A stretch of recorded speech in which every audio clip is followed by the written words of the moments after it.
Ok, então, mais uma vez, boa noite a todos. Sejam bem-vindos aqui ao nosso encontro, hoje terceiro encontro, dando continuidade, dando sequência aí aos nossos encontros, nessas nossas aulas. Só lembrando, nós tivemos no primeiro encontro, a temática foi sobre as fontes do direito canônico. No nosso segundo encontro, que foi semana passada, foi uma aula bastante densa, né? Muito conteúdo, muita coisa, né? Nós vimos a questão da relação à teologia e o direito, na teologia jurídica, né? Embora tenha sido um conteúdo denso, mas muito importante para a gente entender sempre a questão do direito canônico na igreja. E hoje é uma coisa mais light, né? Hoje é um conteúdo mais light, mais simples, o que não significa que não seja importante, né? Que é justamente sobre, na primeira parte, vamos falar dos princípios do direito canônico que nortearam a construção do direito canônico. Depois vamos ver um pouco sobre a Sacra Disciplina Legis, que eu pedi que vocês lessem, né? Porque ali nós temos muitas coisas interessantes. Uma terceira parte, última, eu vou apresentar para vocês, já para entrar no código, vou apresentar para vocês a estrutura do Código de Direito Canônico. E aí nós finalizamos a aula de hoje. O telefone que está aberto, por gentileza, feche. Está atrapalhando aqui. Então, nós temos aí a Academia Online de Direito Canônico, os princípios norteadores do Código de Direito Canônico de 1983. Já coloco aqui uma observação que alguns autores, ao invés de chamar de os princípios norteadores, chamam de princípios inspiradores. Há aqui uma divergência doutrinária, por quê? Porque alguns autores dizem, não foram só princípios que inspiraram, mas princípios que nortearam ao longo da construção do código, se foi observando esses princípios. E aí, nessa divergência, alguns autores usam inspiradores, outros usam norteadores. Eu preferi usar norteadores porque entendo que norteadores abrange inspirar e nortear, né? Por esse motivo. Aí nós começamos. O microfone, tem algum microfone aberto aí que está atrapalhando. E aí nós começamos. São 10, né, os 10 princípios inspiradores do Código de Direito Canônico de 83. Veja, aqui são princípios relativos ao código, né? Ou seja, quando se buscou construir, fazer um código ou reformar o código, então se parte de princípios. Então veja que esses princípios aqui, eles não se referem ao direito canônico enquanto corpo, né? Mas ao código de direito canônico, que também faz parte do direito canônico, né? Já falamos isso diversas vezes. E aí eu começo justamente com essa citação aí. Para que a lei canônica possa prestar este serviço precioso à Igreja, deve, em primeiro lugar, ser uma lei bem estruturada. Ou seja, ela deve estar vinculada, por um lado, àquele fundamento teológico que nós vimos na aula passada, que lhe confere um bom senso e constitui um essencial título de legitimidade eclesial. E, por outro, ela deve estar em sintonia com as circunstâncias mutáveis da realidade histórica do povo de Deus, o aspecto visível da igreja. Aí veja, nós temos o aspecto invisível, o fundamento teológico, e temos o aspecto visível, essa mutabilidade a partir da realidade histórica. Então veja como, mais uma vez aqui, a aula passada se faz presente. A equipe central dos consultores, para que todas as comissões tivessem uma linha única de trabalho, resolve elaborar alguns princípios orientadores, norteadores, inspiradores para a revisão do novo código.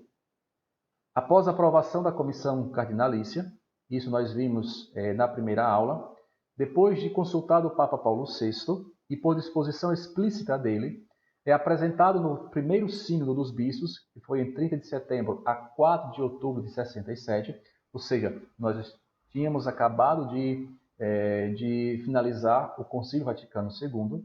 Então aí surgem os 10 princípios que vão nortear a construção desse novo código que está por vir, né? Então veja que os princípios já nos colocam diante daquilo que seria o código, né, 20 anos depois. Se esses princípios foram determinantes para a codificação, também serão de grande ajuda para se entender o novo código, bem como para interpretá-lo. Exatamente, porque nós não podemos interpretar o código atual sem ter presente esses princípios. É por isso que nós vamos vê-los, né, estudá-los e a partir daí aplicar, né, na próxima aula, estudando o código mais de perto. Lembrando que o Código de Direito Canônico, a sua reforma, né, do Código atual de 83, foi um desejo do Papa João XXIII, né, que convoca o Concílio Vaticano II e, paralelamente, também desejava reformar a lei da Igreja, reformar, né, a partir do Código 17, que era o código vigente, e esse Código 83, como já vimos, ele só vai ser, né, gerado depois que finaliza o Concílio Vaticano II. Isso é lógico e é óbvio, né? Como assim manifestou a comissão, não seria lógico reformar um código se ainda o concílio estava acontecendo, né? Não teria sentido. E aí eu pergunto, o que são princípios? Né? O que são os princípios? Vejam, princípios são os alicerces da norma, são seu fundamento em essência, são o refúgio em que a norma encontra sustentação para racionalizar sua legitimação. Quem trabalha com direito sabe muito bem que quando a gente vai fazer, por exemplo, uma peça, uma defesa, uma contestação, etc., a gente geralmente não fica somente na norma, mas a partir de princípios que nos levam à norma. Porque os princípios estão sempre na base da norma. Então eu tenho aqui, né, o texto de lei. Esse texto de lei, ele deve observar princípios que estão ali presentes. E é justamente isso que nós temos que ter presente. Quando formos estudar o código, ou seja, o texto de lei, ter presente esses princípios que são o fundamento, a razão, a essência dessa normatividade. Por isso que o texto fala, né, dessa racionalização para dar legitimidade. Porque uma lei que não está fundamentada ou que não obedece aos princípios é uma lei que está fora, que foge, é uma lei que não pode ser observada, porque o princípio está na base da norma. Então, uma norma que fere um princípio é uma norma que viola o princípio, que está acima da própria norma, né? Porque os princípios, como base, como fonte, estão acima da própria norma. E é por isso que se diz, são a base de onde se extrai o norte a ser seguido por um ordenamento. São, portanto, mandamento nuclear de um sistema verdadeiro, alicerce dele, disposição fundamental, que se irradia sobre diferentes normas, compondo-lhes o espírito e sentido servido de critério para sua exata compreensão e inteligência, exatamente por definir a lógica e a racionalidade do sistema normativo, no que se confere a tônica e lhe dá sentido harmônico. Não é possível você ter uma norma que esteja em sintonia com o corpo da igreja se essa norma não estiver vinculada, não estiver presente, ou seja, não tiver na sua essência os princípios que lhes foram basilares para gerar e construir aquela própria norma. Isso é muito importante, né? Quando, repito, formos estudar o texto de lei, tenham presente esses princípios, porque são eles que norteiam, que dão sentido, que dão sustentabilidade para que a norma exista. Uma norma que não observa isso é uma norma que viola a essência, a sua base, e, portanto, é uma norma que não deve ser observada, né? E qual é esse primeiro princípio dos 10 que nós vamos ver? Está aqui, o primeiro princípio.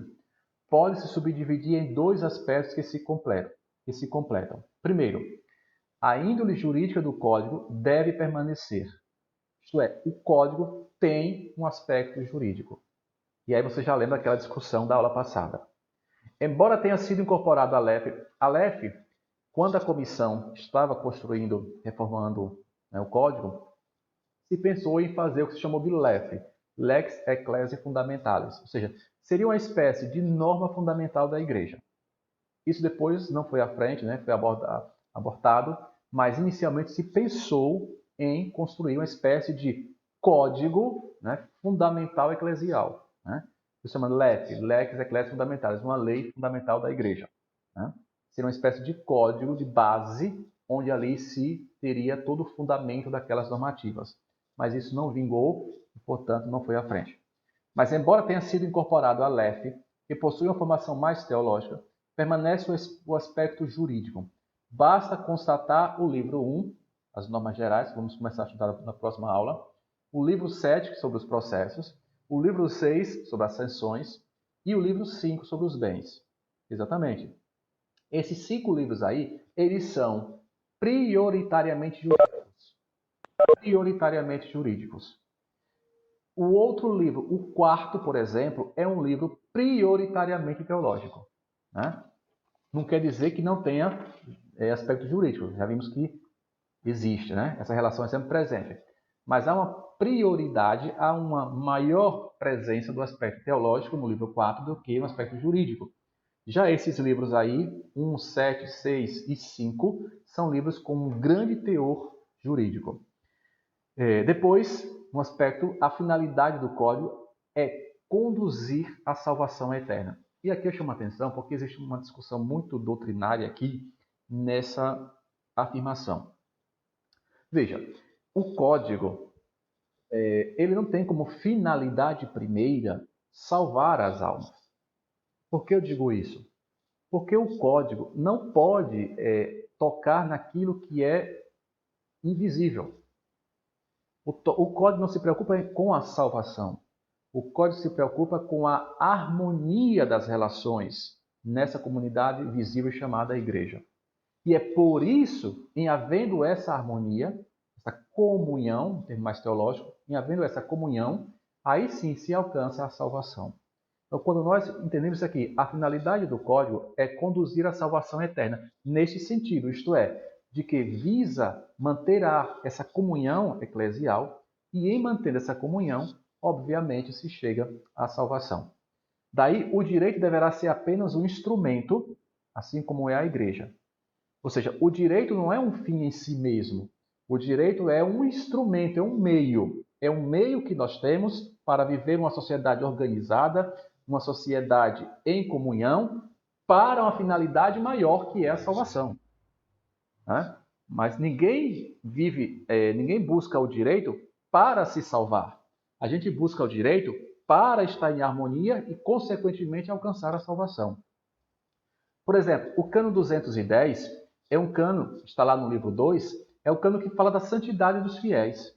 Ora, a santidade dos fiéis é um aspecto muito teológico, mas a pessoa que vive a santidade é porque ela vive em comunhão. E aí, ao viver em comunhão e, portanto, viver a santidade, ela alcança a salvação.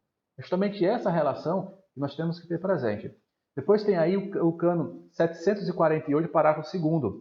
Esse cano ele vai tratar acerca da proibição expressa de não se impor a fé a ninguém. Ninguém pode crer a partir de uma imposição. Não. A fé é um ato livre e eu não posso impor a ninguém. Por isso, mais uma vez, se percebe aí. Né? Mas uma vez que eu aderi à fé católica, né, e vamos ver isso na próxima aula, então, uma vez que eu aderi, eu estou obrigado a cumprir aquilo que é o corpo normativo dessa fé que eu professo. Mas eu não posso impor a fé a ninguém. Depois nós temos aí o cano 843, no seu parágrafo primeiro, que vai dizer que não se pode negar os sacramentos a ninguém. Obviamente, aqui nós partimos do pressuposto de geral, ou seja, como regra, não se pode negar os sacramentos a quem pede. Exceção naqueles casos que a própria lei já diz que, naquele caso específico, não pode ser concedido. A gente vai estudar isso com muita profundidade, né, no momento oportuno. Mas aqui para vocês perceberem como há essa relação aqui e a finalidade, justamente, do direito aqui é organizar, manter essa harmonia, manter essa organização, essa estrutura eclesial visível para ser expressão dessa igreja invisível, isto é, dessa realidade teológica. E aí, teologia e direito juntos, aí sim, nós temos o aspecto salvífico. O segundo princípio norteador do código era evitar o conflito entre o foro interno e o foro externo. É uma dedução que emerge da eclesiologia do Vaticano II. Basta observarmos as mudanças que existem entre o antigo e o novo código especialmente no campo do direito sacramental e do direito penal. Exatamente, veja, muita gente tem dificuldade de entender isso. Nós temos o foro interno, e quando eu falo foro interno, sobretudo no âmbito do sacramento. Por exemplo, o sacramento da penitência, que a gente vai estudar no livro 4, o sacramento da penitência, ele é um sacramento eminentemente de foro interno. Ou seja, aquilo que é dito entre o sacerdote e o penitente é algo que fica ali no foro interno. O sacerdote não pode, no foro externo, levar algo que foi de foro interno. Porque isso nós vamos ver, no momento oportuno, seria, dessa situação, violação do sigilo sacramental. Porque essa harmonia tem que existir. Aquilo que é de foro interno é de foro interno, e aquilo que é de foro externo é de foro externo. Ora, o foro externo está mais no campo do regime de poder, ou seja, da governabilidade, enquanto que o foro interno está mais no âmbito sacramental, a exemplo do que dei agora do sacramento da penitência. Então não pode haver esse conflito, essa confusão. Né? Muita gente, quando eu em sala de aula eu estou falando do sacramento da penitência, muita gente me pergunta, algo que é dito além do sacramento da penitência, e depois eu posso dizer, repassar isso para alguém, né? Eu sacerdote, ou eu fiel, ou penitente, né? Obviamente que por norma não pode repassar, porque é algo do foro interno e não pode ser levado ao foro externo. Né? Aí eu coloquei alguns cânones, obviamente não todos, né? É impossível colocar todos, mas só para nível de exemplificação dentro do código, nós temos o cânon 37, que vai falar justamente do foro externo. Né? O cânon 37 fala dessa questão da existência do foro externo. O cânon 64 fala do foro interno.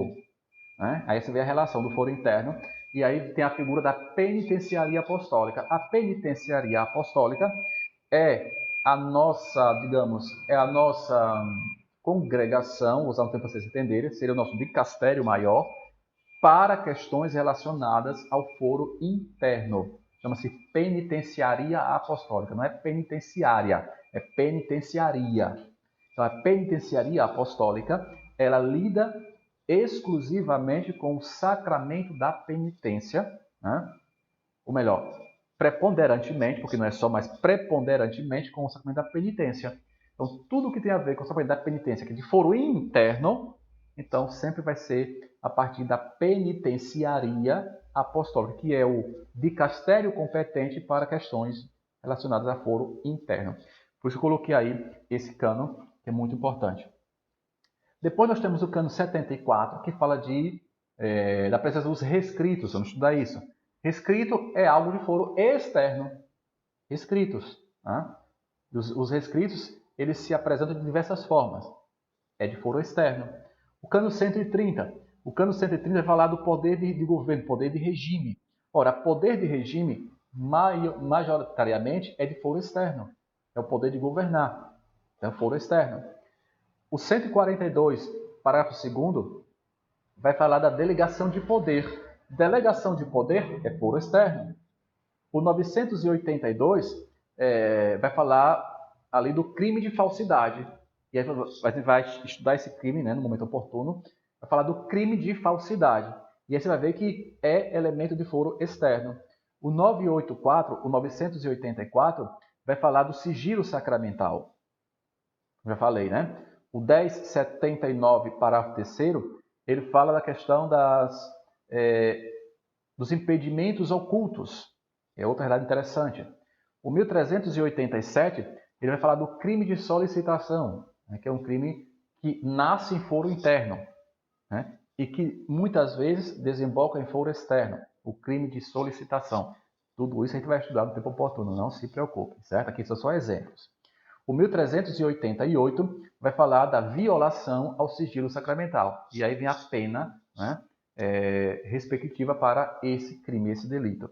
Então veja que são situações dessa relação foro interno e foro externo. Não pode haver conflito, porque o Código estabelece de maneira muito clara, de maneira inequívoca, né, essa relação harmônica entre foro interno e foro externo. O O terceiro princípio que nós estamos e vamos iniciar agora é justamente aquele que nos chama a atenção para dois aspectos. Leve-se em conta não só a justiça, mas a caridade, temperança, humildade, moderação, como característica da cura pastoral. Ou seja, leve o aspecto da caridade, do amor, como requisito para a missão pastoral. E aí eu coloquei esse texto que eu acho interessante. Veja, é sem dúvida um grande avanço do atual código. Por quê? Porque o código anterior não vislumbrava isso. Como já vimos em aulas passadas, o código anterior, por ser um código muito centralizador, não havia essa preocupação pastoral. Era um código mais voltado para a figura do Santo Padre do que para a figura pastoral das igrejas particulares. Por isso que isso aqui é uma inovação. O concílio assim descreve essas características. Aí eu coloquei a citação do concílio. Diz assim: o ministério dos bispos consiste primeiro em ensinar todos os povos, pregar o evangelho a toda criatura, a fim de que os homens todos, sem exceção, pela fé, pelo batismo e pelo cumprimento dos mandamentos, alcancem a salvação. Veja, nunca que isso aqui estaria presente no código anterior. Porque aqui você vê que o bispo ele tem agora autonomia. E essa autonomia nasce justamente de um princípio que está normatizado, que é base para uma norma que a gente vai ver depois quando estiver estudando o livro 2. Então, qual é a função do bispo? Ensinar, pregar, governar. Isso está hoje, está legislado. Anteriormente não era isso. O bispo, eu disse a vocês, era uma espécie, entre aspas, de coroinha do Papa. Então aqui o avanço foi muito grande. Está na Lumen Gentium 24, mas esse texto da Lumen Gentium está na linguagem jurídica lá no código, a gente vai ver no tempo oportuno. E aí, como é dever da igreja estabelecer o diálogo com a sociedade humana na qual vive? É principalmente tarefa dos bispos irem ao encontro dos homens, procurarem e promoverem o diálogo com eles, a fim de que sempre andem unidas à verdade e à caridade, isso é muito interessante, pela perspicácia da palavra e simultaneamente pela humildade e afabilidade. E ao mesmo tempo, pela devida prudência, unida à confiança, porquanto esta, ao favorecer a amizade, se destina a unir os ânimos, Cristo Dominus, isto é, a função do bispo é fazer com que todos cheguemos ao conhecimento da verdade e, chegando ao conhecimento da verdade pela prática da caridade, alcancemos a salvação. No exercício do seu ofício de pai e pastor, termo que não se encontrava no código anterior, aqui se encontra, no ofício de pai e pastor, estejam os bispos no meio dos seus como quem serve. Olha que mentalidade aqui que não se vislumbrava antes. Sejam bons pastores que conheçam suas ovelhas, pois também elas se conhecem. São verdadeiros pais, em espírito de deleção e solicitude que se consomem por todos. Vejam, pai, pastor, que se entrega, coração que se dilata a serviço de todos. Isso é o que nós encontramos com o Concílio Vaticano II, e é princípio do atual código. Assim, os bispos, como os primeiros responsáveis da igreja, a igreja particular, têm a obrigação de serem solícitos como todos os fiéis. Solícitos como todos os fiéis. E aí, se nós pegarmos esses três cânones, o 383, por exemplo, vai dizer justamente isso, que o bispo deve ser solícito. Veja que esse termo aí, né, do documento, ele foi positivado, né, em termos jurídicos no atual código. 384, que os bispos acompanhem os seus sacerdotes. Veja que acompanhem, o pastor que acompanha. O 398 vai dizer justamente que o bispo exerça, realize visitas pastorais. Tudo por causa da cura pastoral. O bispo que acompanha, que está na presença dos fiéis, 383, que acompanha os sacerdotes, 384, e que por isso faz visitas pastorais, 398. O mesmo ocorrendo com os párocos. E aí você vai ter no 529 a figura, a missão do pároco. Qual é a função do pároco? Qual é a sua missão? O 529, o 530 também traz um elenco. Tudo isso é importante por quê? Porque mostra justamente essa abertura pastoral que o Código trouxe a partir daquilo que foi definido no Concílio Vaticano II. Nada disso está fora do Vaticano II, ao contrário. É a partir do Vaticano II que nós temos toda essa abertura que, para o Código, se tornou princípio que deve ser observado. Na letra B, ainda desse terceiro princípio, nós temos evitar normas rígidas e, onde possível, se recorra de preferência à exortação e à persuasão. Isso aqui eu acho importante, sobretudo nós que trabalhamos com o direito penal. Uma das funções que eu exerço muito enquanto canonista é justamente trabalhar em processos penais. E quando a gente vai a um dos princípios basilares do processo penal ou do Código Penal, né, seja parte material, seja parte processual, um dos princípios ali presentes é que primeiro se busque aplicar meios de correção. Meios de correção significa justamente isso. Ao invés de ir para a pena mais rígida, busque aquela que é menos rígida. E deixa para aplicar a pena mais rígida, como a gente diz no direito, né? Como se fosse a última razão, a última coisa que deve se buscar, né? A pena só em último caso. Mas que se busca resolver essas situações através de uma advertência, através de uma correção, através de um diálogo, através, por exemplo, uma exortação. Né? Só a partir daí é que se vai aplicar uma pena mais grave, né, em não resolvendo a situação. No próprio modo de redigir muitos cânones se sente isso. E aí você vai ter o 781, o 785, né, que vai falar justamente da missão da igreja. E quando fala da missão da igreja, se refere a justamente isso. Geralmente usam-se formas impessoais. Sejam educados, tenham estima, procure-se. São termos que o Código traz para manifestar essa forma menos rígida, né, de se trabalhar. Diferentemente, se aplica também a forma imperativa. Compete, tem dever e tem obrigação. E aqui eu faço já uma distinção. Para quem não é da área do direito, muitas vezes confunde isso. Veja, o Código, quando traz a expressão, por exemplo, deve, é uma expressão que tem caráter obrigatório. Quando diz deve ser assim, é porque tem que ser assim. Quando diz procure, quando diz procure, possa, aqui já há um aspecto não de obrigatoriedade, mas de faculdade. Uma coisa é o dever, deve, e o Código tem muito essa expressão, né? Deve.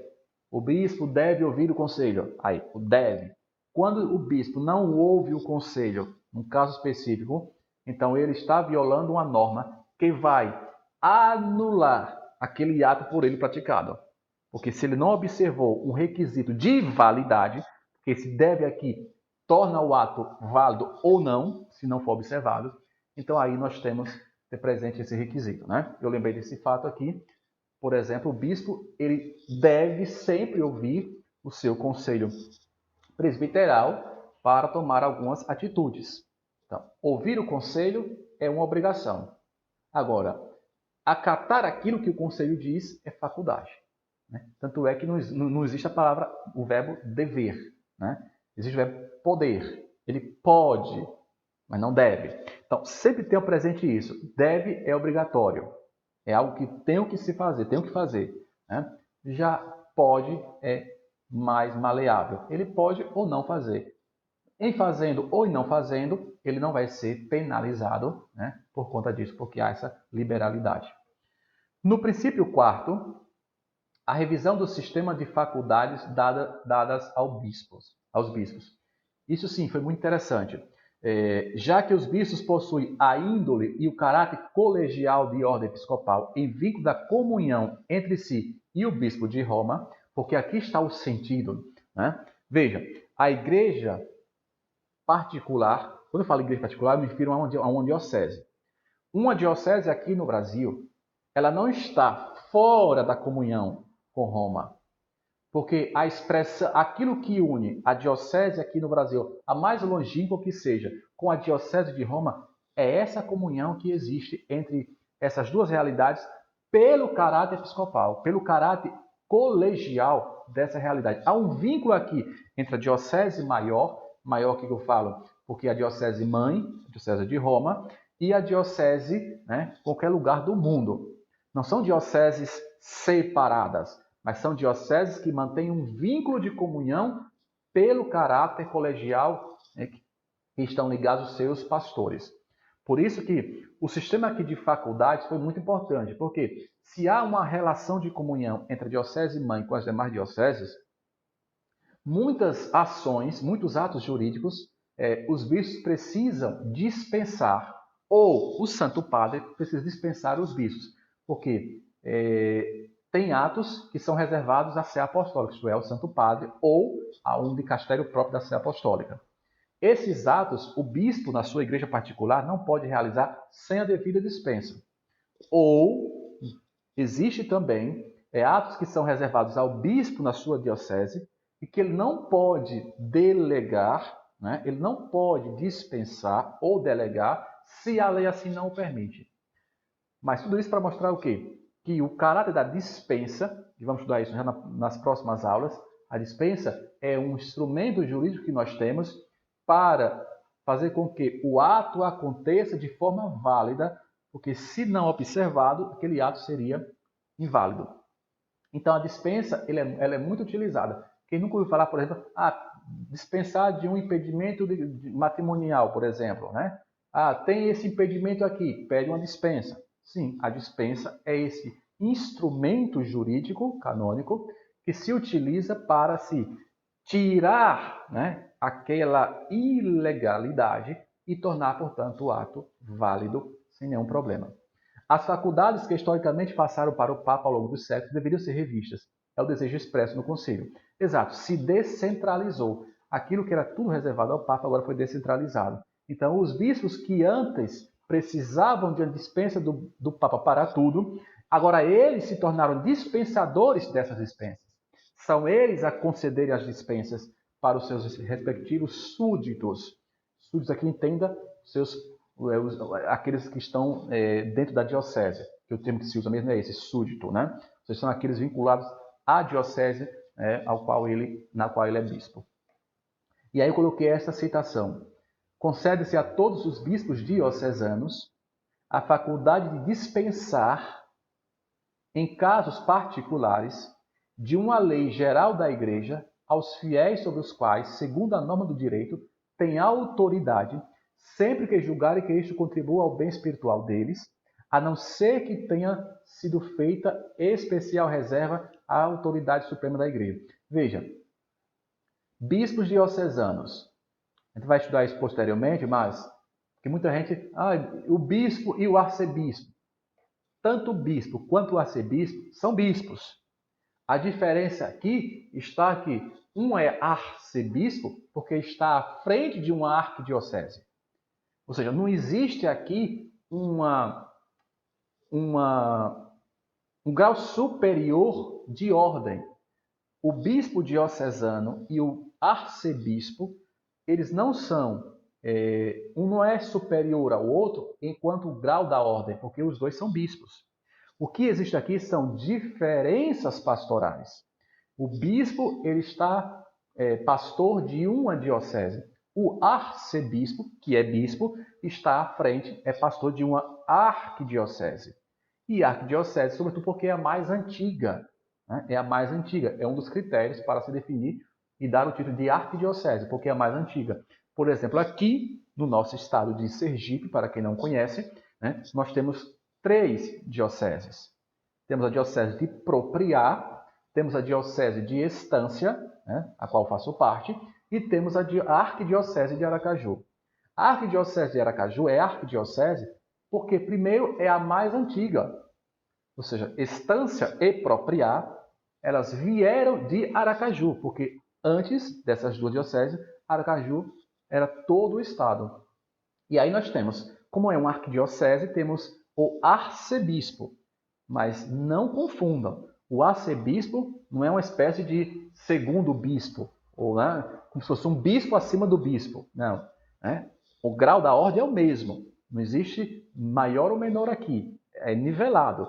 Agora, as funções canônicas, né, de um arcebispo têm funções mais do que o bispo, mas são funções no exercício do seu governo, nada a ver com a ordem. Então, nesse exercício de governo, portanto, foro externo, a faculdade de dispensar, ela hoje se faz presente. Antes, nunca que um bispo fosse dispensar de uma lei geral. Nunca isso ia acontecer. Uma lei que está no código, nunca que um bispo fosse dispensar daquela lei. Hoje é possível. Por exemplo, eu falei do impedimento, né? Existe o impedimento, sei lá, de idade, cano 1083. Impedimento de idade. Ora, o bispo pode dispensar dessa lei, que é uma lei geral, que está no código. E o bispo, na sua diocese, pode dispensar, fruto do Concílio Vaticano II, que concedeu aos bispos esse poder. Por isso que diz, ele tem autoridade, né? E aí vai julgar o caso, e se é para o bem da pessoa, então ele vai conceder a dispensa, salvo naqueles casos em que o próprio texto canônico já diz, nesse caso específico, a dispensa é reservada à sé apostólica. Nesses casos, o bispo não poderia dispensar. E aí eu trago, né? Esse princípio é visto nos cânones 85 aos cânones 93, que são os cânones que eu vou falar especificamente da dispensa.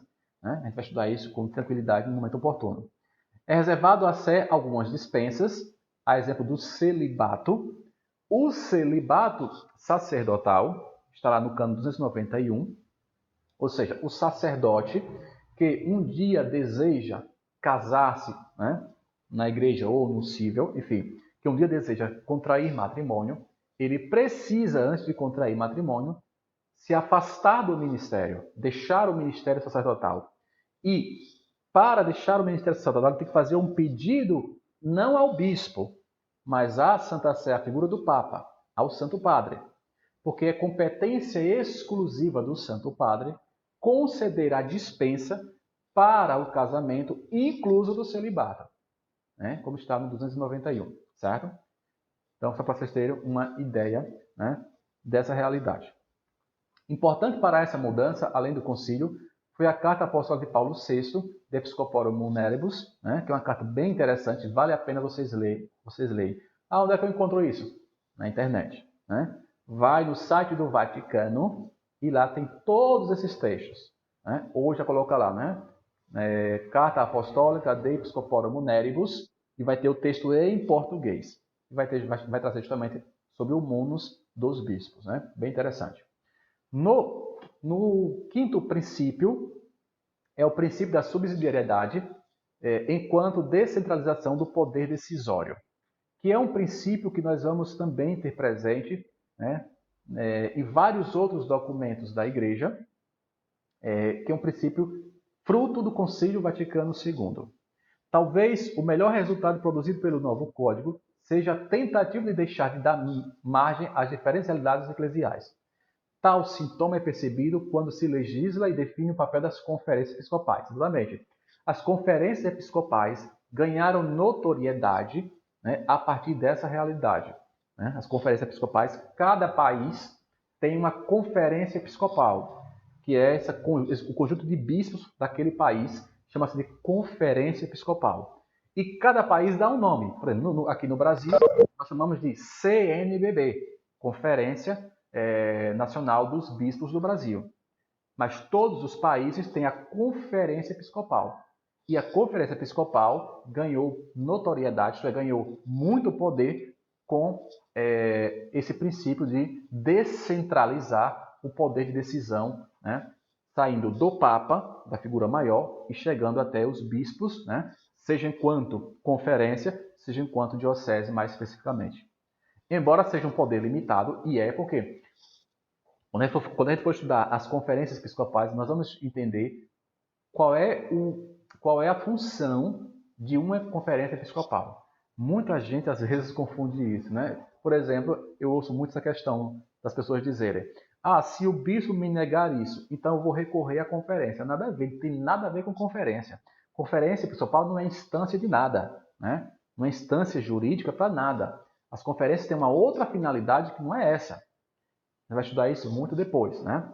As conferências têm finalidades que não são com finalidades, né, judiciais, processuais. Nada a ver. Né? De uma decisão do bispo, posso recorrer? Claro que eu posso. Mas não as conferências, a conferência episcopal. E aí vai depender, geralmente vai se recorrer ao superior maior. No caso aí vai ser a Santa Sé.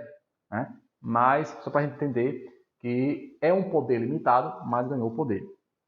Mesmo assim, são grandes as suas atribuições. A gente vai ver quando for estudar isso, né? No 447. Contudo, existem impasses a serem vencidos. Basta percebermos a tensão que aparece quando se discute a função dos bispos e a conferência e das conferências, né, como eu falei. A gente vai estudar isso. Outra coisa importante que observa nos dois cânones 12 e 13, que tratam da relação entre leis universais e leis particulares. Olha, isso aqui às vezes dá um problema para a compreensão, porque muitas vezes se faz uma interpretação que não é aquela, né, interpretação do texto, nem se pensou, nem se cogitou isso. Há uma lei particular e uma lei universal. Às vezes, para você entender essa relação aqui, uma lei universal, portanto, uma lei que está positivada no código, e uma lei particular, que é uma lei que o próprio bispo ele pode criar na sua diocese, desde que não venha contrariar a lei maior, a lei universal. Né? E às vezes as pessoas confundem muito isso. Por quê? Porque atribuem poderes, né, poderes ao bispo que não são poderes do bispo. Né? Porque o bispo não pode alterar o código. Uma vez eu lembro muito bem, após uma decisão de sentença de um matrimônio, então nós, juízes, chegamos à conclusão que aquele matrimônio não era nulo. Aí a pessoa depois, já muito tempo depois, já havia passado o tempo para ela recorrer, portanto transitou em julgado, etc. A pessoa me procura no tribunal e diz: mas será que o senhor não poderia, por exemplo, alterar isso que o código está dizendo? Ou seja, o trânsito em julgado? Porque o código diz, passados 15 dias úteis para você entrar com apelação, você não entrou, transita em julgado. A pessoa queria que eu alterasse o código, o texto do código. Então veja como muitas vezes essa complicação, né? Essa falta de compreensão. Né? Nunca que eu teria poder para alterar uma lei universal. Né? Nem particular. Né? Nem particular. Então imagine isso, só um exemplo daquilo que muitas vezes se vai confundindo. Como vigários e legados de Cristo, os bispos governam as igrejas particulares que lhes foram confiadas com conselhos, exortações, exemplos, mas também com a autoridade e o sacro poder. A autoridade e o sacro poder. Não devem ser, os bispos, considerados como vigários do Romano Pontífice. Aqui uma indicação visível do que pensava e escrevia o código anterior. Né? Seu poder não é diminuído pelo poder universal e supremo. Antes, é assegurado, consolidado e defendido. Exatamente. Alguém poderia pensar, o poder do bispo numa diocese é menor do que o poder do bispo de Roma? Não. O bispo de Roma tem poder na sua diocese e para toda a igreja. O bispo de uma diocese particular tem poder em toda a sua diocese. Não há aqui uma supressão de poderes, uma diminuição de poderes, porque aquilo que é poder dos bispos, o bispo vai poder exercer em qualquer diocese em que ele estiver. Né? Então, não confundir isso. Porque é uma diocese menor, aquele bispo tem menos poder do que aquele que é de uma diocese maior. Nada disso, não tem nada a ver. O bispo de uma diocese com 100 pessoas tem o mesmo poder de um bispo de uma diocese com 100 mil pessoas. O poder é o mesmo, certo? Então, não confundir isso. E aí eu trago a legislação complementar, né? Que pouca gente sabe disso. Você que já tem o código, depois da aula, você vai pegar o seu código e lá no final dele, vai folhear, lá no finalzinho, vai estar escrito Legislação Complementar da CNBB. É justamente isso que eu quero dizer. O código traz toda a parte normativa, né? universal, até o cano 1752, que é o último, e depois ele vai trazer o índice, etc., e vai trazer também lá, legislação complementar da CNBB. O que é aquilo ali? É uma legislação, são leis que a conferência criou para ser observado naquele país. No nosso caso aqui, a CNBB, o Brasil. Pouca gente sabe dessa existência e muitas vezes não vai buscar lá aquilo que está definido. Por quê? O próprio código ele vai dizer que em algumas questões compete à CNBB definir, ou seja, regulamentar. E aí você tem que ir à CNBB, ou seja, a legislação complementar da CNBB para saber sobre aquela matéria que o código atribuiu o poder à CNBB. O que foi que ela disse? Vou dar um exemplo. O cano 1083, ele trata do impedimento de idade.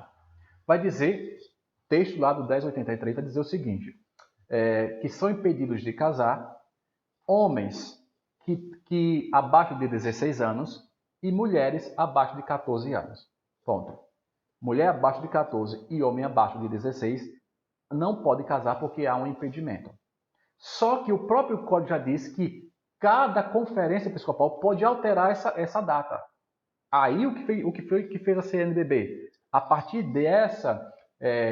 desse poder dado pela lei maior, a CNBB, que é a nossa conferência aqui no Brasil, disse: então aqui no Brasil, o homem para casar, ele tem que ter 18 e a mulher 16. Então veja, para o texto geral, para a norma geral, a lei geral, a data é homem 16, mulher 14, são datas diferentes, certo? Para o homem 16, para a mulher 14. Isso para validade.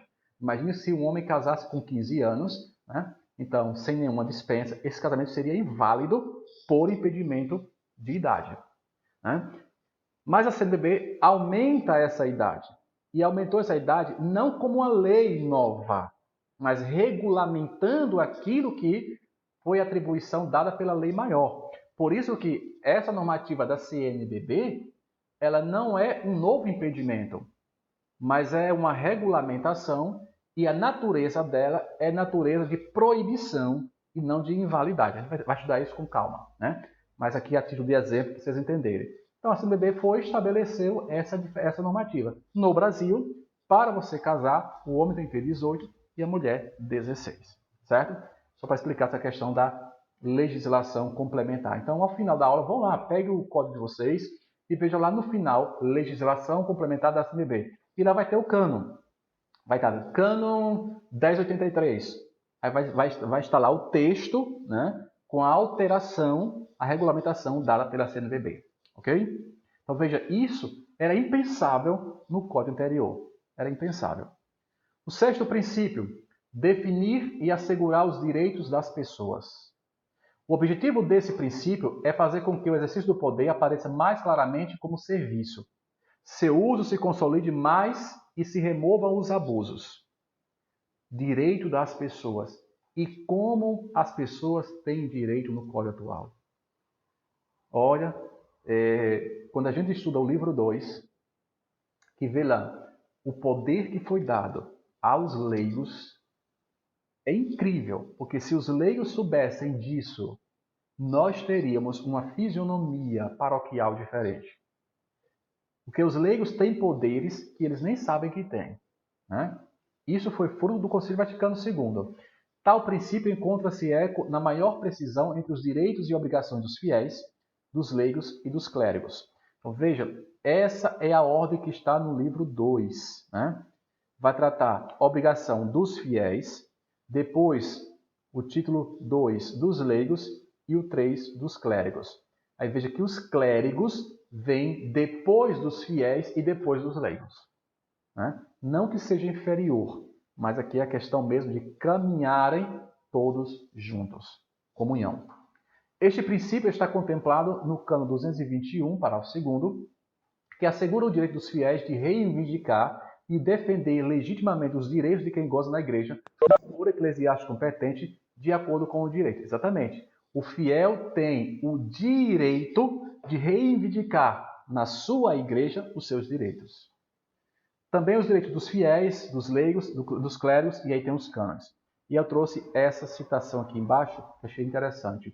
O direito canônico ele é personalista e, ao mesmo tempo, social. Seu estudo fará aparecer a solicitude constante da Igreja de respeitar a fé e a liberdade dos filhos de Deus, que é o que nós vemos aí. Depois, com o efeito, o direito canônico, após ser entendido como simples instrumento a serviço dos órgãos do poder, deve passar a entender-se como elemento conformador da ordem social justa do povo de Deus, a serviço da missão da Igreja e da tutela e garantia dos direitos dos fiéis.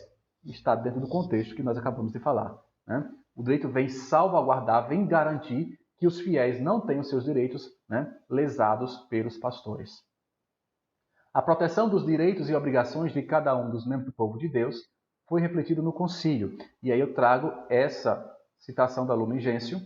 Em virtude desta catolicidade, dessa universalidade, né, cada uma das partes traz seus próprios dons às demais partes e toda a igreja. E aqui está o sentido de católico. O que é o católico? O católico aqui é essa união de todos para formar esse corpo igreja. Assim, todo e cada uma das partes aumentam, comunicam entre si todas as riquezas e aspirações à plenitude da unidade. Quando falamos de catolicidade, nós estamos falando de fiéis que colocam-se a serviço da sua igreja, portanto, com obrigações, com direitos e com deveres, para viver essa unidade, para manifestar essa unidade na relação com seus pastores. E aí tem essa frase interessante que eu gostei muito, né? Povo de Deus não é só a reunião dos diversos povos, mas é uma sua estrutura interna composta de várias ordens. Lembro que na aula passada eu comecei falando sobre a questão da casa, construir a casa, que não é uma reunião simplesmente de tijolos, mas é uma estrutura, uma organização. É o que se aplica aqui. O povo de Deus não é uma massa, né? É uma massa. A igreja não é uma massa de pessoas. A igreja é uma comunidade de fiéis. E aí muda todo o sentido, porque o termo comunidade de fiéis é a cara do Concílio Vaticano II, é a eclesiologia do Vaticano II. Pois há diversidade entre seus membros, quer de ofícios, né? Enquanto alguns exercem o sagrado ministério, que são os ordenados, e o bem dos seus irmãos, quer de condição de modo de vida, enquanto o maior número do estado religioso, ou ainda tendendo à santidade por um caminho mais estreito, né, estimula os irmãos com seu exemplo. Então nós temos os leigos, temos os ordenados, temos os religiosos, todos esses fiéis formam a igreja. Isso é a catolicidade, essa comunhão de pessoas com ofícios diferentes, mas com a mesma finalidade, que é chegar à santidade, né, e viver no reino dos céus. O sétimo princípio, a defesa dos direitos subjetivos com determinação precisa de funções legislativas, administrativas e judiciais. Isso o código é muito claro, né? A função legislativa, quem é que tem poder legislativo? O código é muito claro. Quem é que tem poder administrativo? Quem é que tem poder judicial? A gente vai estudar isso com calma, né? Embora esteja claro no código a divisão dos poderes eclesiásticos, e aí você tem alguns cânones, como também a afirmação do munus, que são os três aspectos, de todos os fiéis, a comissão redatora parece ter optado por uma solução em que reafirma a capacidade dos que receberam o sacramento da ordem para possuir e exercitar esse poder, deixando aberta a porta para que os leigos possam cooperar no exercício desse poder. Quanto às ordens, aos órgãos de defesa dos direitos subjetivos, o Poder Judicial está bem organizado e simplificado em relação ao Código 17. A defesa propriamente dita, onde deixar-se-iam tutelar os direitos de que goza a Igreja dos Fiéis, é apenas colocada a nível dos recursos administrativos ao superior hierárquico. É aquilo que eu falava. Hoje, qualquer fiel pode entrar com recurso administrativo ao superior hierárquico, coisa que não se admitia no Código anterior. Né? Então veja como o fiel, né, o leigo, ganhou expressão, visibilidade, ou como se utiliza, né, protagonismo dentro, né, dessa realidade pós-Concílio Vaticano II e que foi princípio inspirador para o atual Código. Eu não posso ler o Código atual com os olhos de 17, do Código 17. Eu tenho que ler o Código atual com os olhos do Concílio Vaticano II. Por isso que esses princípios são basilados na fonte, né, desse Código. O oitavo princípio é o da territorialidade e sua aplicação e divisão na Igreja. O concílio tocava no problema dos grandes e pequenas dioceses, pedindo sua revisão, né? Porém apresentava como regras que devem ser observadas. Para a delimitação, leve-se em conta o poder psicológico, geográfico e econômico, e as extensões das dioceses sejam suficientemente equilibradas e tenham uma estrutura mínima de possibilidade para funcionar, inclusive atender casos especiais, línguas, ritos, etc. Esse princípio aqui, territorialidade, ele é bem visível quando a gente analisa paróquia, diocese. A paróquia, via de regra, porque não só, nós temos uma paróquia não por território, mas por exemplo, por línguas, né, por ritos, né? Mas no nosso caso aqui, a paróquia ela é dividida por território. Então, eu sou da paróquia X, isso quer dizer que você pertence ao território daquela paróquia. Então, esse princípio da territorialidade, ele é muito forte, o que não era no código anterior, certo? A diocese X é porque ela tem um território. Mas, repito, eu poderia ter, por exemplo, uma paróquia formada só por pessoas de um rito específico. Eu poderia ter uma paróquia formada só por pessoas de uma língua específica, né, em lugares que têm diversas línguas. Eu poderia formar paróquia da comunidade italiana, por exemplo. Eu tenho muitos italianos naquela região. Eu posso formar uma paróquia só de italianos, por língua e não por território. Então veja que há abrangência, né, dessa realidade. O nono princípio é o princípio da coação na igreja.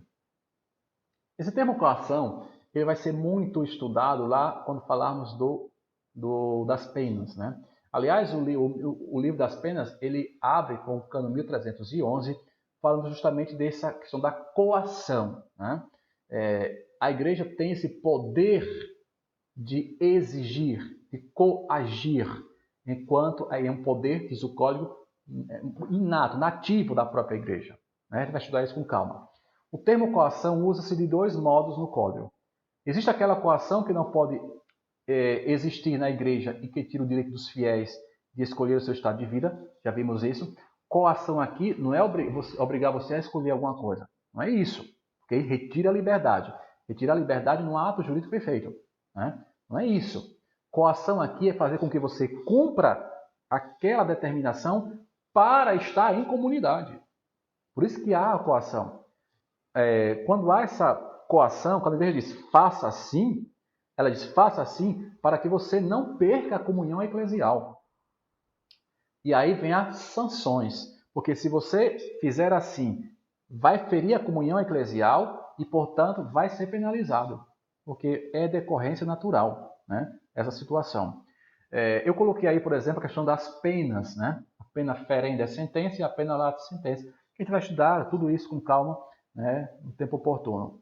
Mas, por exemplo, quando a igreja estabelece penas lata e sentença, que são penas automáticas, ou seja, pelo fato de eu praticar aquele ato e aquele ato de fato se consumar, eu já estou ipso iure, pelo próprio direito, já estou excomungado. É o termo excomungado, né? Quando se fala termo excomunhão, é porque a pena ali é lata e sentença. Então, há uma pena lata e sentença, isto é, eu pratiquei o ato, aquele ato é um delito, e ele aconteceu, se consumou. Consumou, lata e sentença. Não precisa que o bispo, que a igreja diga, você está excomungado. O ato consumado já é excomunhão automática. Diferente da pena ferenda e sentença. A pena ferenda e sentença, ela precisa de uma declaração da autoridade competente. E a gente vai estudar, né, quando é que se aplica uma e quando se aplica a outra. Mas para ver aqui a questão da coação. A igreja tem o poder inato, o poder nativo de punir, né, de fazer com que a pessoa seja penalizada porque ela rompeu com a comunhão eclesial, com essa catolicidade, ela rompeu com essa comunhão eclesial para o bem dessa pessoa, para a salvação dessa pessoa. Então a igreja aplica uma pena. E qual pena? Vai depender de cada caso. Porque nós temos diversos tipos de pena, né? Desde uma advertência até, por exemplo, uma excomunhão para algumas pessoas, uma censura, né? Uma interdição, enfim. Aqui são diversas questões, né? Então, a igreja aplica não porque ela queira punir, porque se regozija em punir, mas a igreja pune, primeiro porque ela tem o direito de punir, o direito é inato. Depois, porque ela quer o bem daquela pessoa, ela quer que aquela pessoa volte à comunhão. Como é que ela volta à comunhão? Deixando o delito que levou a sair da comunhão. E para isso ela vai cumprir, né? vai ter que realizar uma das penalidades que são trazidas no Código. E o 10º princípio é o princípio da unidade técnico-jurídica. Este princípio deve ser considerado em todo o Código. O Código não é uma coxa de retalhos separado. O Código há uma ligação com todos os livros. Por isso que eu falo aqui, e vou repetir isso várias vezes, eu não posso estudar o livro 2, o livro 3, o 4, o 5, o 6 e o 7 longe do livro 1. Quando eu for estudar o livro 2, eu tenho que ter presente o livro 1. Quando eu for estudar o livro 5, eu tenho que ter presente os livros anteriores. Quando eu for estudar o livro 7, eu tenho que ter presente os livros anteriores. Porque há essa unidade, né, entre ali os livros e os conteúdos que são tratados em cada livro. Né? Não são coisas separadas. Ah, mas o que é que tem a ver, por exemplo, as penas com os sacramentos? Tem tudo a ver. Ora, se eu não vivo o sacramento, eu estou quebrando a comunhão. Se eu quebro a comunhão, vai ser aplicada uma penalidade. E aí você percebe essa relação. Né? Nós vamos estudar isso com esse foco, né? Essa unidade em todo o texto canônico. Conclusão dessa primeira parte. De tudo que foi comentado, merece acentuarmos alguns aspectos. A tentativa, embora às vezes falha, de ser um código que tivesse como expressão não só o concílio, mas que fosse também fruto da participação do povo de Deus. A demora na confecção do código, 20 anos, quase 20 anos, trouxe prejuízos, porque o código já nasceu atrasado, né? Como qualquer código, né? O código civil, no campo civil, ele já nasce atrasado. Por isso que o código, quando foi promulgado, logo depois já sofreu alteração, né? Porém, devido às rapidíssimas transformações da sociedade odierna, se alguma coisa se tornou imperfeita, já no tempo mesmo da elaboração do direito e em seguida, precisa de uma nova revisão. A Igreja já possui tamanha riqueza de energias que, não diversamente dos tempos passados, pode retornar ao caminho de renovar outra vez as leis de sua vida. E vai sempre renovando. Está lá no prefácio do Código, né? Vai sempre renovando, porque o Código busca caminhar, atingir uma sociedade específica. Só que é difícil de acompanhar, né? As transformações são constantes. Então, por isso que, se há transformação social, há transformação legislativa. Isso é óbvio. A crise antijurídica e anticanônica no tempo do concílio deu lugar, né, pelo menos logo após a promulgação do Código, um questionamento quanto à aplicação do Código. Esse Código será que vai ser aplicável? É o Código que pode ser aplicado? Né? Se questionava muito isso. Em outras palavras, o Código de Direito Canônico será aquilo que dele fizer a vida da Igreja. O Código será aquilo que dele fizerem os que o aplicam. Né? Então, o Código tem que ser expressão de um povo, mas nunca vai ser perfeito, porque o Código sempre vai estar, né, um passo atrás da evolução social. Por isso tem que estar sempre em constante mudança. Claro, mudar aquilo que pode ser mudado, né? Aquilo que é imutável, obviamente, não vai ser alterado, evidentemente. Na parte 2, aí eu trago o texto, né, Sacra Disciplina Legis, que é o texto de promulgação do Código. Eu pedi que vocês fizessem o trabalho, aquela atividade, que é até hoje. Vocês certamente já leram, né? Se não todo, mas aquilo que eu enviei. E esse texto aqui, né, é o texto de promulgação do Código. A gente vai tratar de alguns aspectos que foi já visto na aula passada. No decorrer dos tempos, a Igreja Católica costumou reformar e renovar as leis da disciplina da Igreja. O termo sacra disciplina legis quer dizer justamente isso, né? As leis, né? As leis da disciplina sagrada, disciplina, né? Então, significa isso, né? As leis da disciplina sagrada, certo? A fim de, na fidelidade constante ao seu divino fundador, né?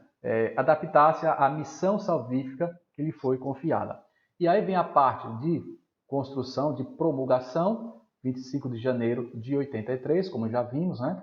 Mas só entrou em vigor, né? Porque a vacatio legis entrou em vigor posteriormente, né? no tempo do advento, né? Em novembro daquele mesmo ano. Em decisão de reformar o Código foi tomada juntamente com duas outras mencionadas na mesma data por aquele pontífice. Já falamos isso, né? Que também houve o Código posterior, né, das igrejas orientais.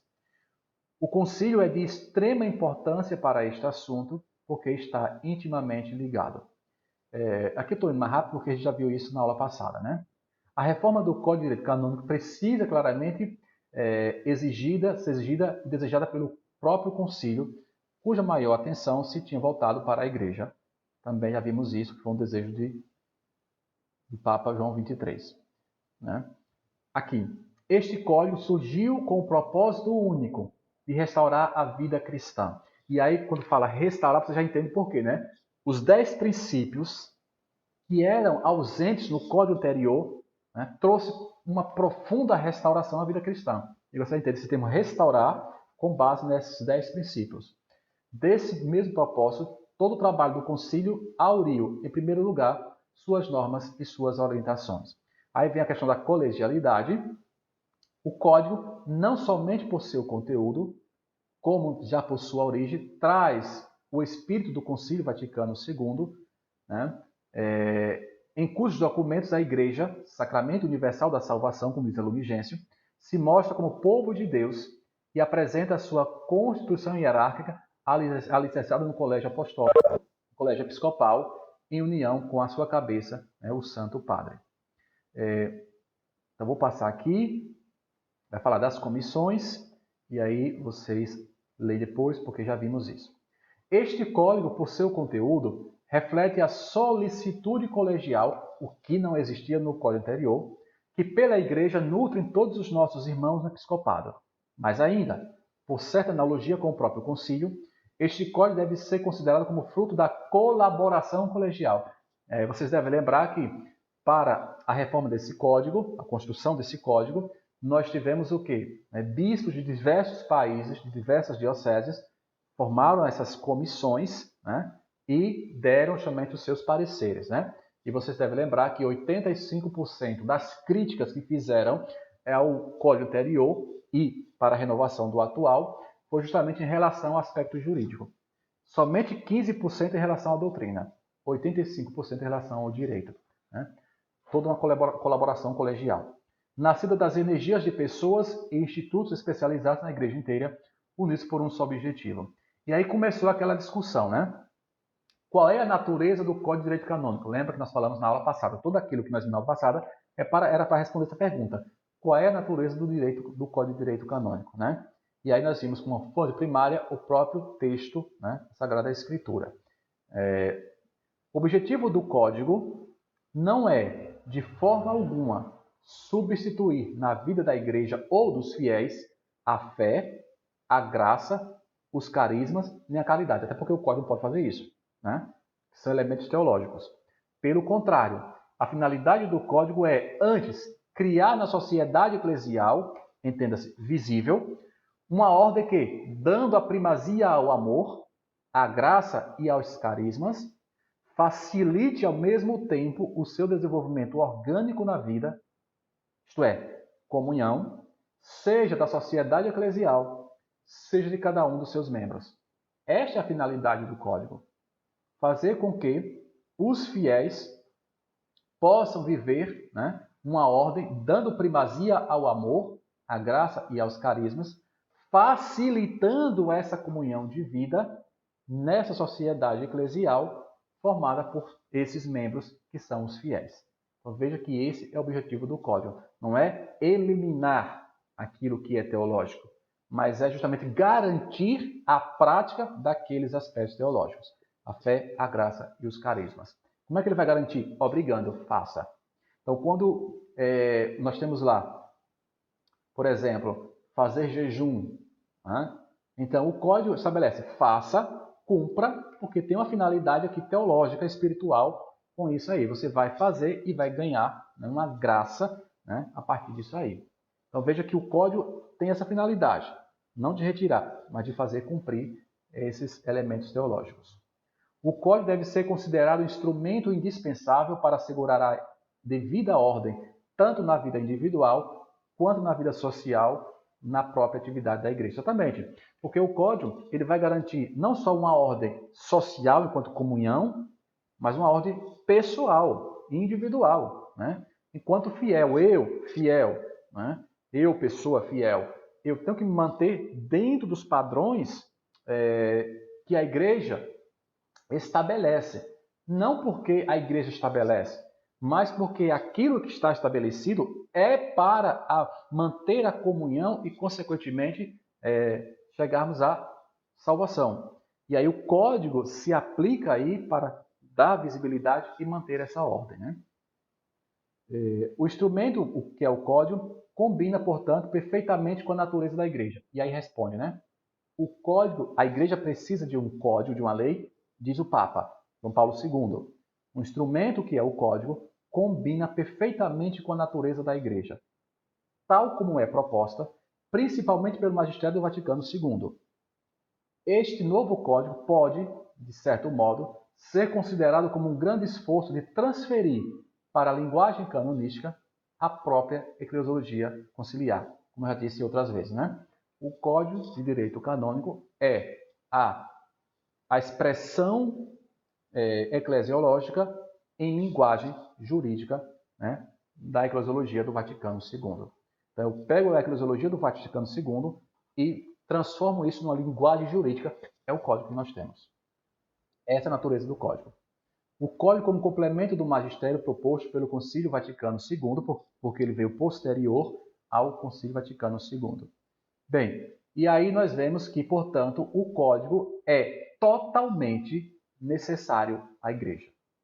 Isso aqui responde àquele nosso questionamento da aula passada que foi tanto discutido, né?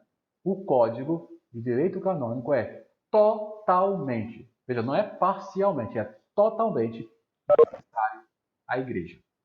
Porque a igreja é corpo social e visível e a igreja precisa de normas, porque é um corpo visível. Existe uma estrutura hierárquica, existe uma estrutura orgânica, e para que haja essa harmonia, essa organização dentro dessa estrutura, onde cada um tem função específica, precisa de uma lei que venha regular para manter essa ordem.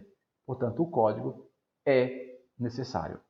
As leis canônicas, por sua natureza, exigem ser observadas, e por isso tem que ter um código.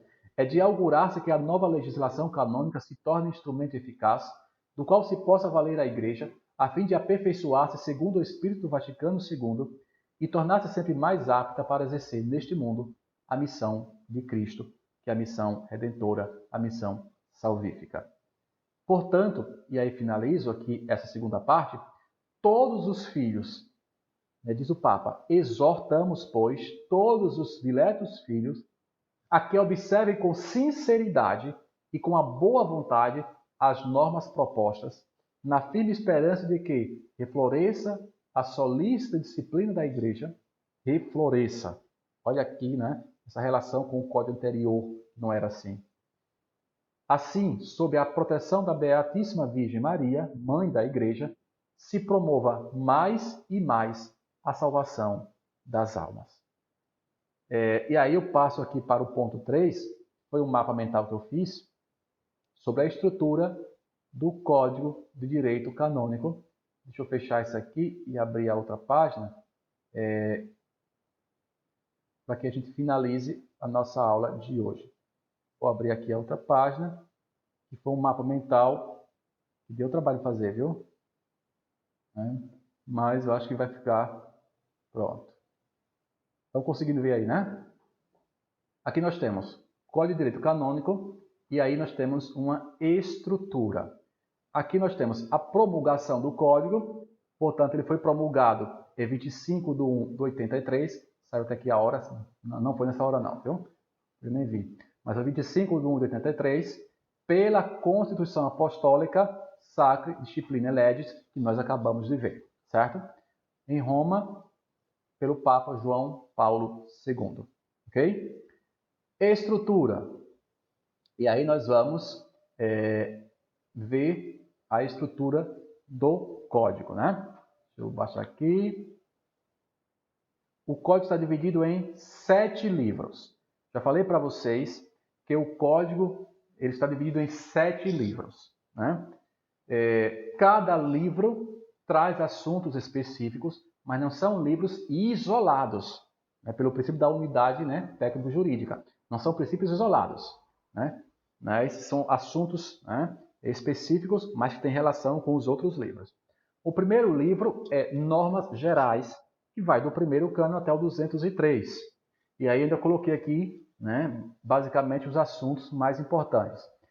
Sobre as leis eclesiásticas, que é o que vamos ver na próxima aula, estudar sobre as leis na igreja, do costume, dos decretos gerais e das instruções, dos atos administrativos, dos estatutos e regulamentos, das pessoas físicas e jurídicas, dos atos jurídicos, do poder de governo, dos ofícios eclesiásticos, da prescrição e decadência e do cômputo do tempo.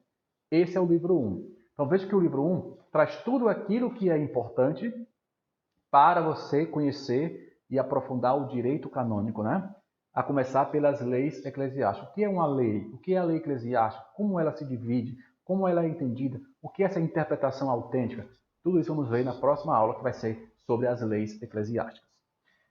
No livro 2, que é sobre o povo de Deus, livro 2, povo de Deus, vou fazer aqui o contrário, fica melhor assim, né? Pronto. Livro 2. Povo de Deus. Nós vamos ter aqui, na primeira parte, das obrigações e direito de todos os fiéis, das obrigações e direito de todos os fiéis leigos. Aqui é uma diferença. Aqui é todos os fiéis. Aqui são os leigos e aqui são os clérigos. Naquela ordem que já falei. Depois, das prelaturas, das associações dos fiéis, da autoridade suprema da igreja, das igrejas particulares e da autoridade nelas constituídas, dos agrupamentos das igrejas particulares, dos institutos de vida consagrada e sociedades de vida apostólica e dos institutos seculares. O livro 2 vai abranger esses temas aí. A gente vai estudar. O livro 3 eu não coloquei porque não é objeto nosso de estudo, pelo menos por enquanto. Aí eu deixei fora, porque o livro 3 vai tratar sobre o munus de ensinar. Tudo que for relativo ao ensino, né? A escola, uma pontifícia, nos seminários, toda a questão de grade, de currículo, de matérias, teologia, tudo isso vai estar lá no livro 3, certo? O livro 4, que é um dos mais densos, é sobre o munus de santificar da igreja. Veja, ele vai do cano 834 ao 1253. Veja como ele é longo, né? Esse livro, a gente vai começar a estudar pelo sacramento do batismo, confirmação, Eucaristia, penitência, unção dos enfermos e ordem, né? Esse aqui veio para o lugar errado, esse aqui é do livro 5, né? Depois, do matrimônio, sacramentais, da liturgia das horas, exéquias, culto dos santos, sagradas imagens e relíquias, voto e juramento, lugares sagrados e templos sagrados. Isso aqui tudo é em relação ao livro 4, né? Que é do mundo santificado da igreja. Da administração dos bens, está aqui no livro 5, que é sobre os bens temporais da igreja. Então, nós vamos estudar a administração dos bens, né? A aquisição dos bens, dos contratos e alienação, contrato, né? Na igreja, como se faz, das vontades pias em geral e das fundações pias, certo? O livro 5 é o mais curto, né? Veja que ele vai do cano 1254 a 1310, é um livro bem curtinho. O livro 6, deixa eu diminuir aqui, fica mais fácil, né? O livro 6, ele é um livro que vai tratar das sanções na igreja, que eu falei tanto hoje, né? Vai do 1311 ao 1399. Aqui nós vamos ver o quê? A questão da punição dos delitos em geral, ou seja, dos delitos em geral, da lei penal e do processo penal, da pessoa sujeita a sanções penais, das penas e das outras punições, da aplicação das penas, da cessação das penas, dos delitos contra a religião e a unidade da Igreja, dos delitos contra autoridades eclesiásticas e contra a liberdade da Igreja, da usurpação das funções eclesiásticas e dos delitos no exercício das mesmas, do crime de falsidade, que falei hoje, dos delitos contra as obrigações especiais, dos delitos contra a vida e a liberdade do homem. Né? Aqui nós temos contra a vida, por exemplo, o aborto, né? Vai estar aqui. E também norma geral penal. Norma geral penal, que é o cano 1399, muito interessante. Depois temos o livro sétimo, deixa eu puxar aqui. Depois temos o livro sétimo e último, que é muito longo, né? Mais longo. Por quê? É o livro que trata dos processos. E processo é muito longo, né? O que é que nós vamos estudar nesse livro aqui? Olha, dos processos em geral, do foro competente, dos vários graus e espécies de tribunais, né? Na igreja, como é que funciona essa questão de competência, do foro, primeira instância, segunda instância, terceira instância, existe isso, não existe? Tudo isso a gente vai ver.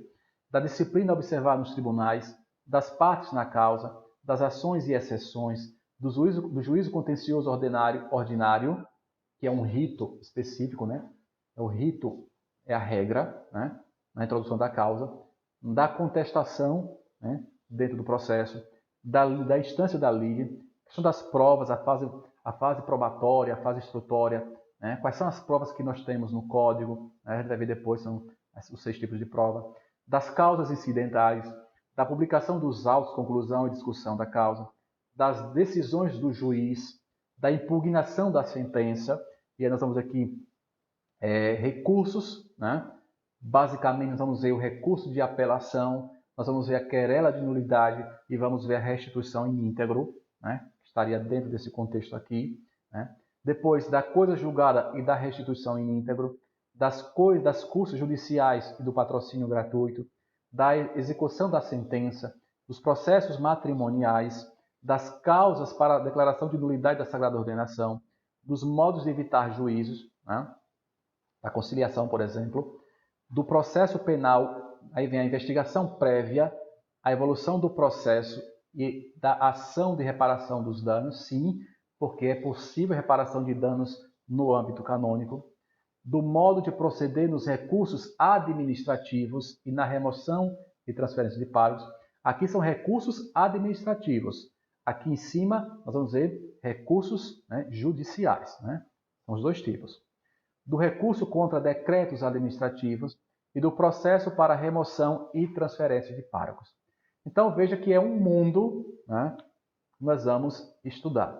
Se vocês tiverem paciência, coragem, força e determinação para seguirmos juntos, então a gente vai concluir, né, vendo tudo isso aí, né, com a graça de Deus. Então, hoje era esse o conteúdo que eu tinha para vocês. Então, lembrando que nós vimos, né, na primeira aula as fontes, na aula 2 a teologia jurídica e hoje, aula 3, a questão dos princípios norteadores, inspiradores, né? Aí vimos a Sacra Disciplina Legis, né? E também a estrutura do código, porque na próxima semana, próxima segunda, nós vamos começar a estudar o código, né? Então, já venham para a aula com o código em mãos, né? Seja o código físico em mãos, ou seja no próprio computador, né? Ou se estiver aí, né? Mas vejam a forma de adquirir o código. Quem não comprou pode baixar, né? Baixa, enfim. Mas para a gente ter o texto, né, em mãos e fazer as devidas observações. Certo? Eu vou agora abrir para perguntas e se vocês tiverem, fiquem à vontade. Eu vou só cancelar aqui.